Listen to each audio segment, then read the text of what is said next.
So the reason we have this facing out is so that when we drain and clean the clarifier, we catch the waste material from the system, we catch in a bucket from this valve.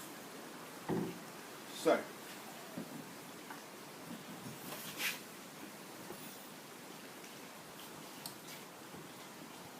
okay, connect this.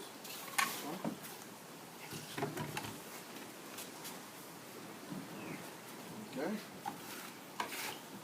Line up the radial flow and the outlet on the union, ensuring that the washer, the rubber washer O-ring, is in place.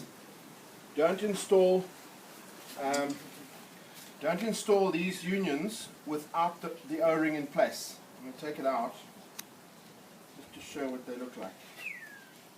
Little rubber O-ring must be in place inside the union.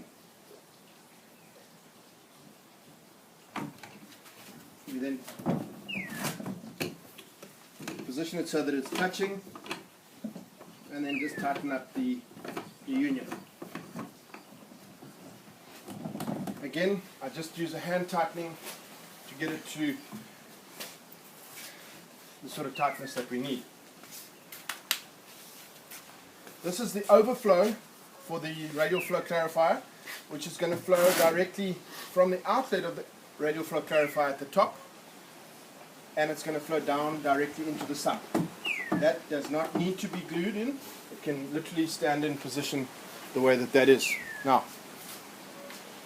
the self-leveling overflow, or sleevo, HPA sleevo, comes disconnected, and it's important that this join here, well, it doesn't necessarily have to be glued, but it is better to glue it once it's in position. But the fact that it's not glued enables you to position the overflow in whatever configuration you want or need.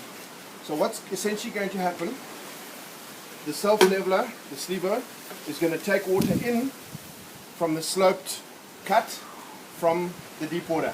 But the water's going to flow in, it's going to flow over the edge and flow down into the sump.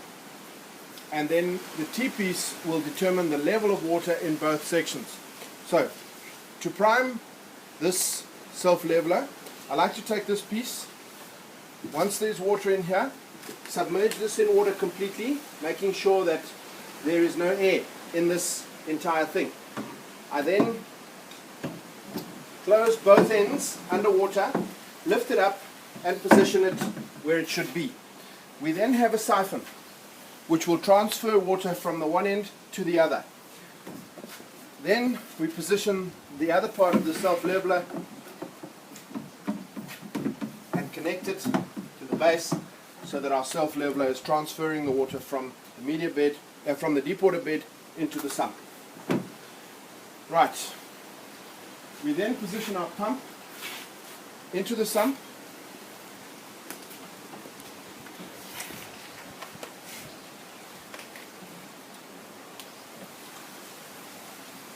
In such a way that it's facing the correct way.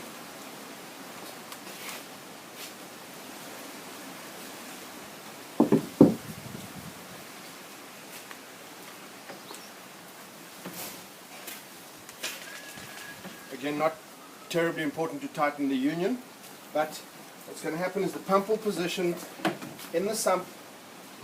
The one T-piece will face towards the media bed, the other T-piece will face towards the fish tanks. This is the one, this is number 3. So that one comes in that direction, which will then connect to the inlet of the fish tank.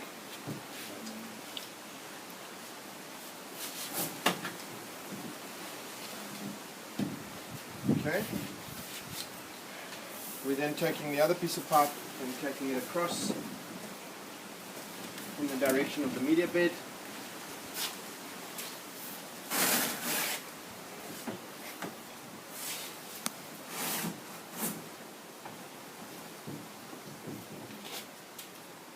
And then connecting the hose which delivers the water directly to the media bed.